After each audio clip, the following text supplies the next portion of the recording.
శుక్లాంబరధరం విష్ణుం శశివర్ణం చతుర్భుజం ప్రసన్నవదనం ధ్యాయే సర్వవిఘ్నోపశాంతయే అగజానన పద్మార్గం గజానన మహర్నిశం అనేకదంతం భక్తానం ఏకదంతం ఉపాస్మహే గురుబ్రహ్మ గురువిష్ణు గురుదేవో మహేశ్వరः గురు సాక్షాత్ పరబ్రహ్మ తస్మై శ్రీ గురువే నమః.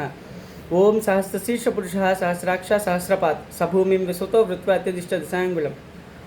ఈరోజు జూలై నెలలో మిథున రాశి వారికి ఎలా ఉందో ఈ వీడియోలో చూద్దాం. ముఖ్యంగా ఈ మిథున రాశి వారికి రవి జన్మస్థానంలో, కుజుడు తృతీయ స్థానంలో, బుధుడు ద్వితీయ స్థానంలో, గురుడు జన్మస్థానంలో, శుక్రుడు వ్యయస్థానంలో, శని దశమ స్థానంలో, రాహు నవమ స్థానంలో, కేతువు తృతీయ స్థానంలో ఉండటం వలన వీరికి ధనం, కీర్తి వీటిల్లో నష్టాలుండే ఛాన్స్ ఉంది. అలాగే వ్యాధుల్లో ప్రతికూల ఫలితాలు ఉంటాయి.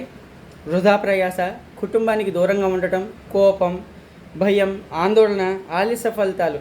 సో ఈ రకంగా చూస్తే వీరికి ఈ జూలై నెలలో అంతగా బాగోలేదు.